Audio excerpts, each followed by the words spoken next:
last History Traveler episode, we were at the location of the Krakow ghetto, which is south of the Vistula River in Krakow, Poland. The Krakow ghetto got liquidated in March of 1943, and the fate that awaited a lot of those Jewish people who were in that ghetto is beyond human comprehension. Because many of them ended up at the place where I am right now, just a few miles away, at the Plaszow concentration camp.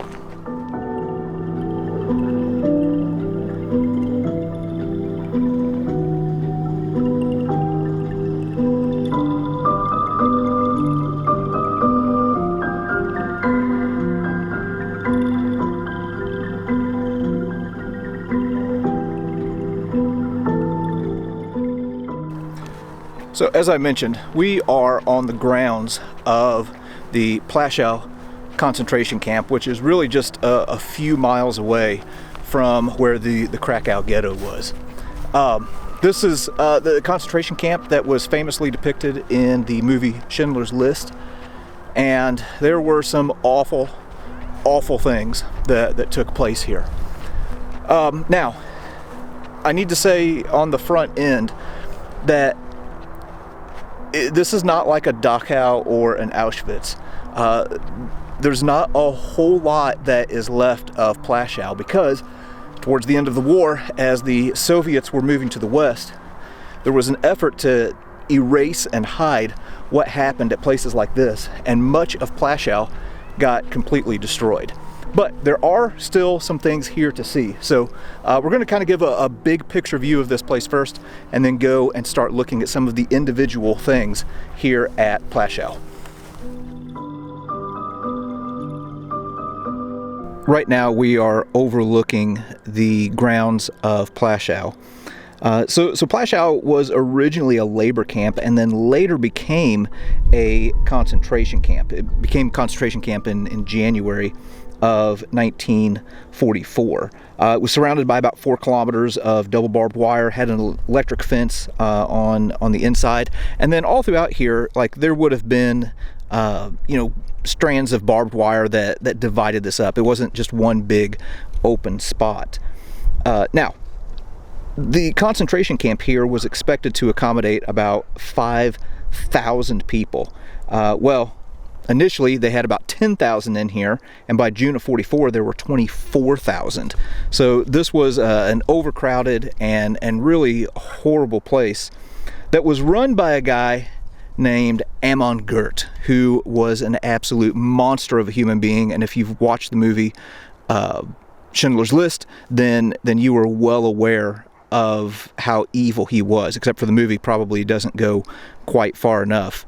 And this area right here that we're looking at, this open field, was called the Appelplatz. This is where roll calls would be every morning, and whenever the Jews first got here, Goeth got up in front of them to make a speech, and in it he said, "I am your God."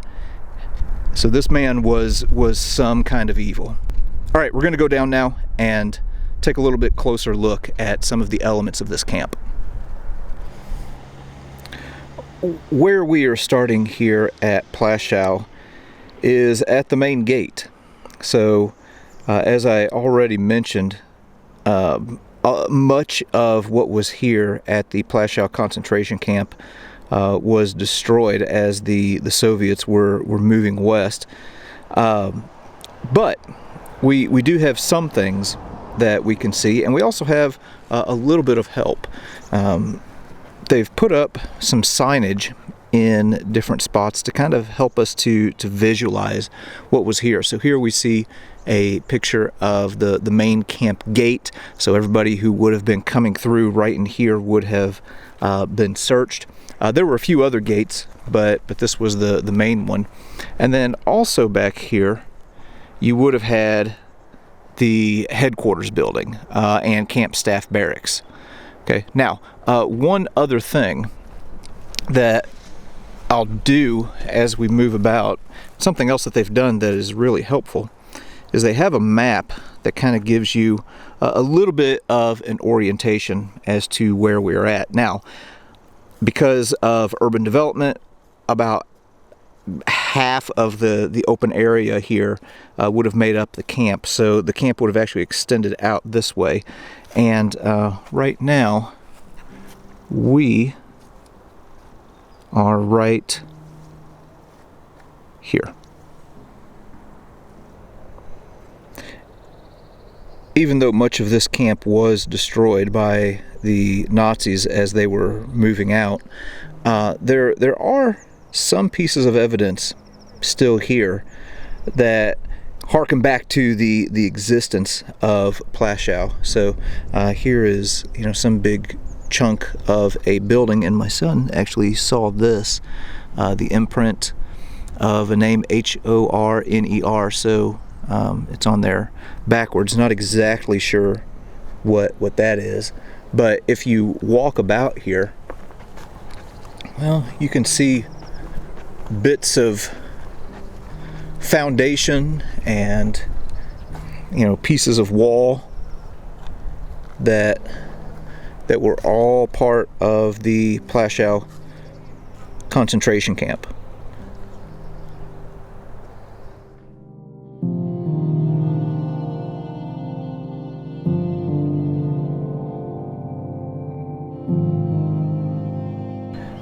What we're looking at here is the only surviving structure from Plaszow. This is referred to as the Gray House.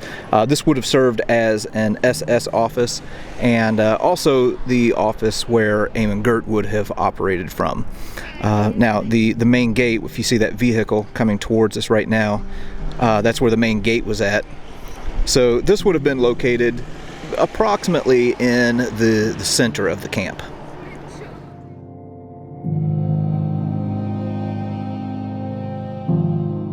One other thing of note here at the Gray House is that there were prisoner cells in the basement. So if you look here at the base, well, you can see where some of the window access would have been to the basement with these bars over them. So you can let your imagination do the work for you to think about what awful things must have happened down there.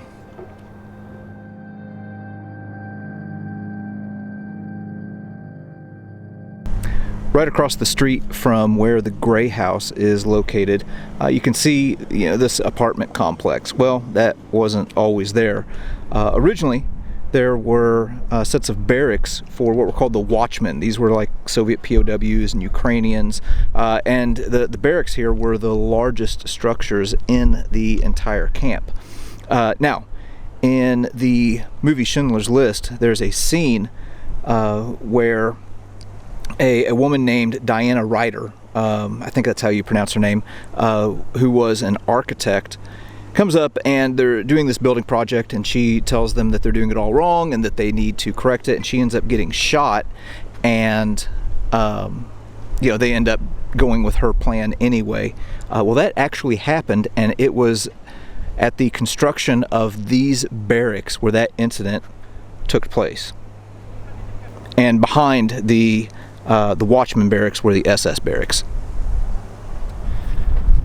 When Plaszow was originally established, it was established as a work camp. It wasn't until later that it became a concentration camp, as I mentioned earlier.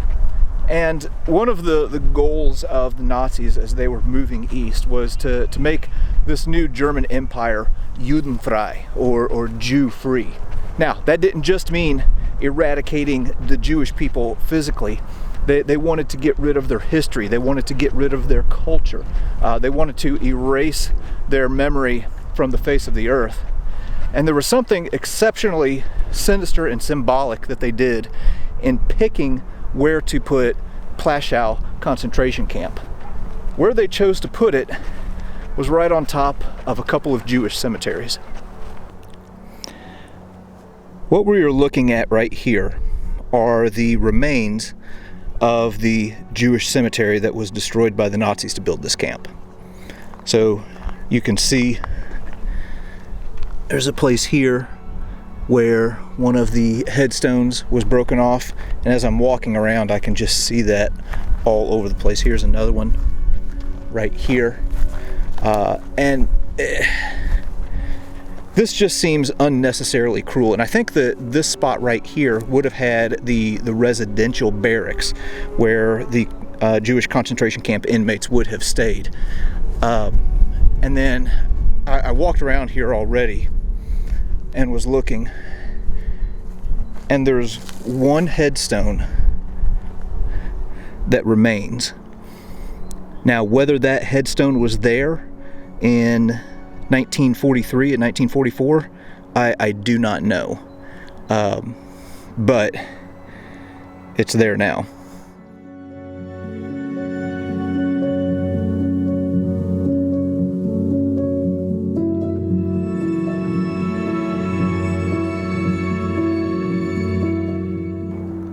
Here are a few more of the graves that were destroyed by the Nazis in order to establish this camp. Just absolutely terrible. And something else here that is also awful is towards the north end of the cemetery, there was a mass grave that held 2,000 Jewish bodies who were killed during the liquidation of the Krakow ghetto. Now, in the summer of 1944, and I can't even imagine how awful this must have been, in the summer of 1944, they actually exhumed that grave, so it's reasonable to think that it was Jewish individuals that had to do that. They exhumed that grave, got out all of the bodies, and burned them to hide any evidence of what had happened here. So the Nazis who perpetrated the Holocaust knew what they were doing, and knew that they would have to answer for it if anybody found out.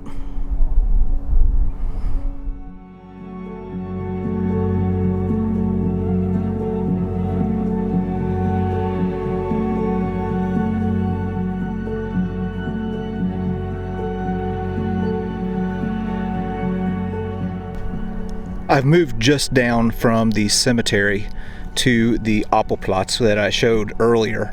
This was the roll call square. So you would have had barracks, back in this area, and they would have been cramming like 300 people into one of those units. And right here is where they would have their roll call every morning.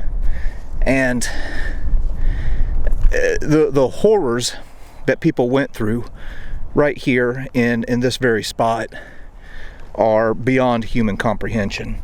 I can't even wrap my mind around it. Now, there was one particular incident on May 7th of 1944 where they had what was called a health roll call. Now, a health roll call here was bad news, because anyone who was deemed unfit or unhealthy meant removal from the camp.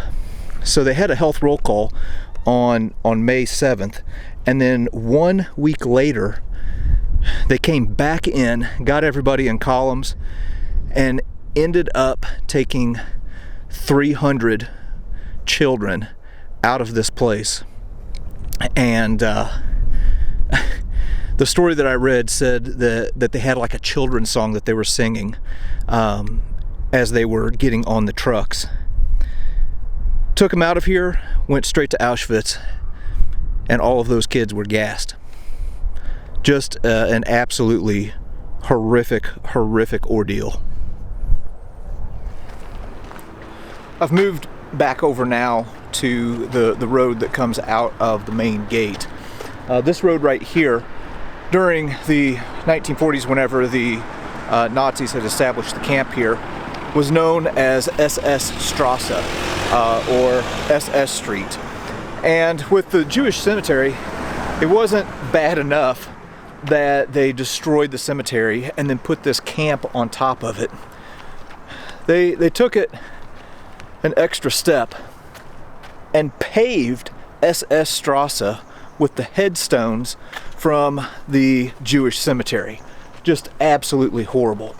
And up ahead, right here along this road, was the house of Amon Goeth. So you can imagine this street being paved with Jewish tombstones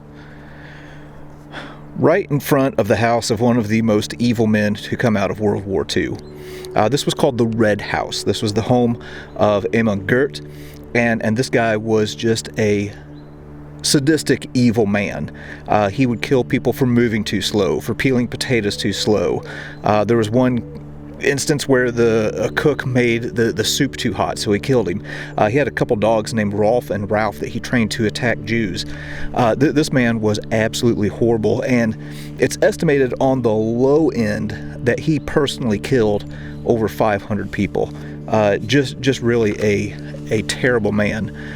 Now, in the movie Schindler's List, it shows him just randomly shooting Jewish individuals from his balcony. So we're going to see if we can get around to the back here and look at the balcony of Amon Goeth.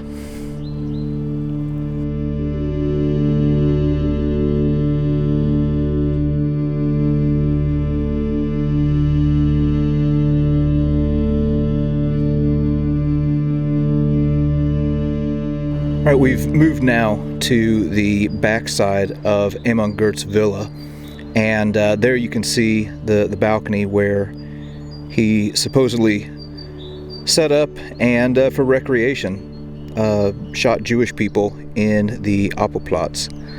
Now, there's been some question as to the validity of that story, whether it was really from this balcony or whether it was from another location.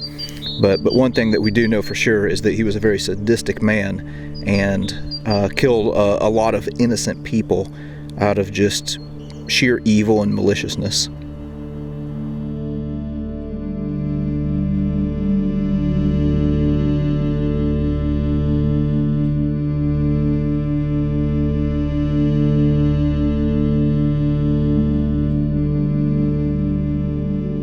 I mentioned earlier how the Nazis didn't want to just destroy and erase the Jews physically.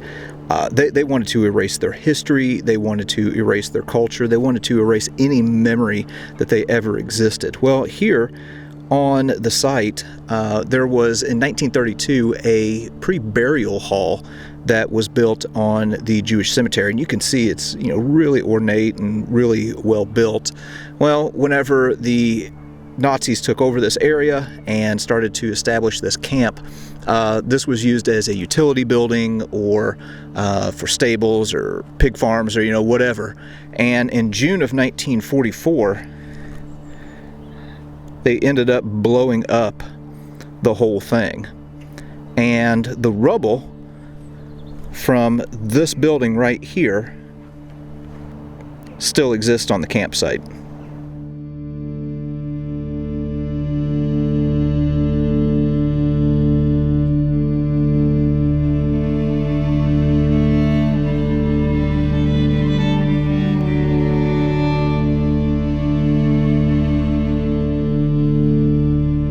If you were a concentration camp inmate here at Plaszow, being tasked with working right here in the quarry would have been probably the worst of the worst.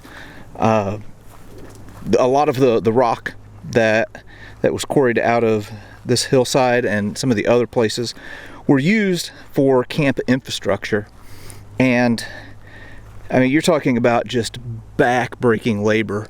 As a matter of fact, the work here in the quarry was used as a punishment as much as anything. But I've read some accounts of the women who worked in these places, and they talk about just like 70 women at a time hauling loads of rock in wagons and just suffering, being malnourished. It just had to be awful.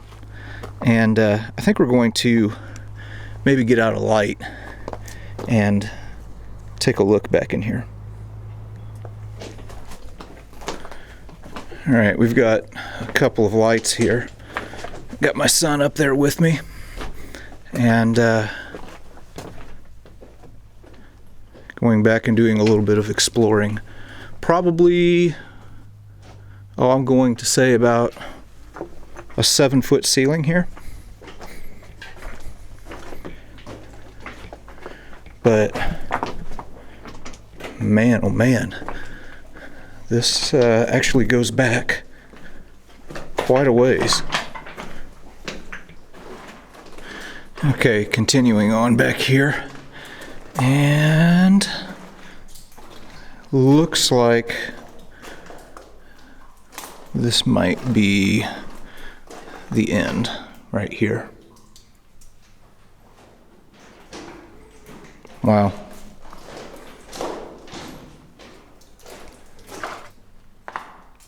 I've done quite a bit of caving in my time, and I've been in some pretty tight spots, you know, things that would make somebody very claustrophobic feel uncomfortable, and it's never really bothered me. This place, even though it's not really a tight area, knowing what happened here certainly lends itself to a heaviness to this place. I don't believe in I'm not talking paranormal stuff or anything like that, but there's kind of the weight of memory here in this place, knowing that these poor women were forced to come back here and chip away at these walls and then haul out this heavy rock. Yeah, kind of sobering back here.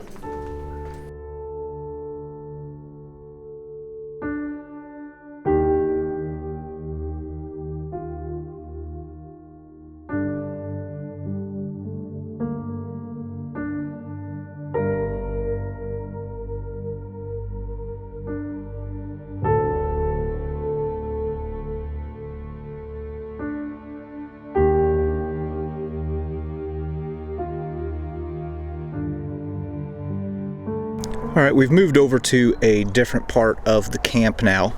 So again, here was the main gate right up here. This is where the Platz was. Here was the old Jewish cemetery. And right now we are right here.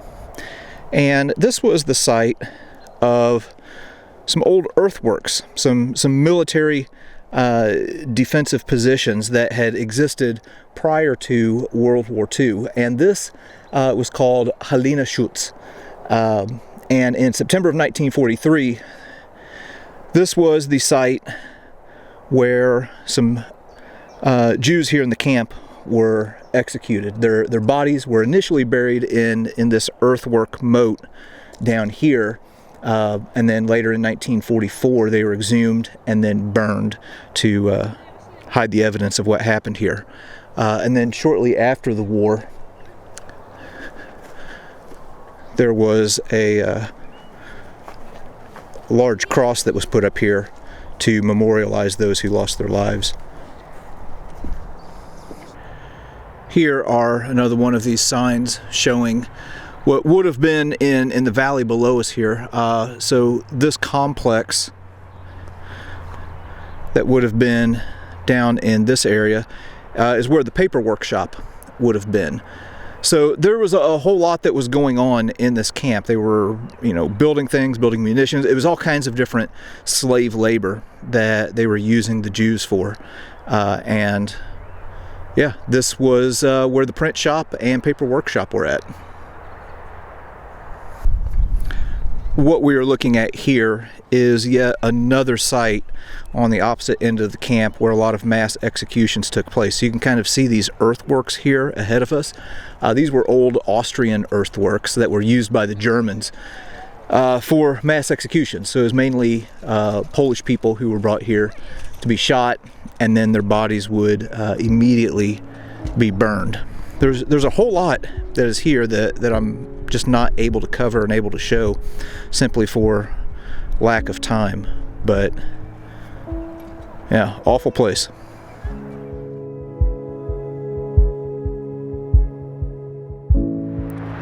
Here is one of the last things that we will be seeing here at Plaszow. This is a monument to those who were imprisoned here and who lost their lives. And man, this is a powerful monument. If you look at the hands of the individuals carved in stone here, you can see some that are kind of loosened, kind of like they, have resigned themselves to their fate. And then you see others with the clenched fist where they're still hanging on. And all of them have this big gash right across their chest to symbolize that for all of them, their hearts have just been ripped out.